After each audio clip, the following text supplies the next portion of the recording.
Quick question, have you ever turned on parental controls and somehow they still don't work? Like the time limit isn't kicking in, purchases are still going through, or your child is still accessing stuff they shouldn't be. 9 times out of 10 is because your child is using the wrong type of account. On consoles and phones, there are usually 2 types of accounts: parent/adult/admin accounts. That's the boss account. It can change settings, approve purchases, download apps, change age ratings and turn off restrictions. And the other account is the child account. It has limits applied to it, like screen time, spending approval, age ratings, web filtering, chat permissions, the lot. If the parent account is the lock, the child account is the door the lock is attached to.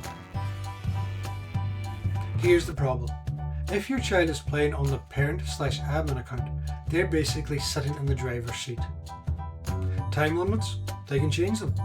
Spending limits, they can approve purchases and use safe payment details. Age ratings, they can flip the restrictions off. Communication and chat settings, they can open it up. Lot games and apps, they can download them anyway. And some parents accidentally hand over the keys without realising, because the kid is using the profile that was already signed in on the console, or the kid knows the admin passcode, or the parent signed in just to download a game and forgot to switch back. A proper child account behaves totally differently. When they try to buy something, it asks for approval. When time runs out, it actually locks them out and stops the game.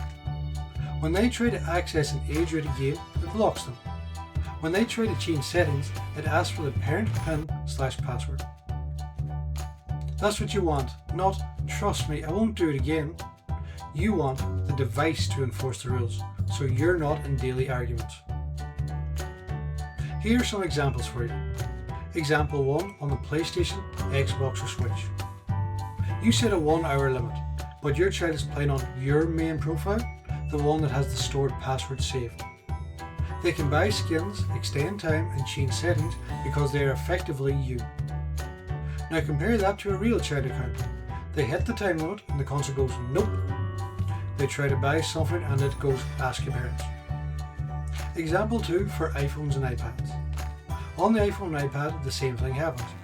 If your child is using an adult Apple ID or they know your screen time passcode, screen time becomes optional. A child setup is where the child has their own child Apple ID and screen time settings can't be changed without your passcode. And example 3 for Android phones. On Android, if the kid is signed into the phone with a normal Google account that isn't managed, they can install whatever they want and dodge restrictions. A proper child setup uses a child managed account, so installs and limits actually stick. Here's a quick test you can do right now, and it only takes 2 minutes. 1. On the console or phone, go to Settings. Try to change screen time or try to purchase something. If it lets you change it without a parent PIN or password, that's a red flag.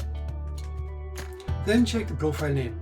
Is the child playing on their account or your account? The fix is simple. Parent/admin account is for you only. Don't let your child play on it and don't leave it logged in. Create a real child account for their correct age. Make sure it's actually set up as a child in the family settings, not just a new profile with your email. Lock it with a strong PIN/passcode, not 0000, not 1234, not your birthdays, and don't reuse the same code your child already knows. If you want, comment account and tell me what device it is: PlayStation, Xbox, Switch, iPhone or Android, and I'll reply with what to check so you know your child is on the right account.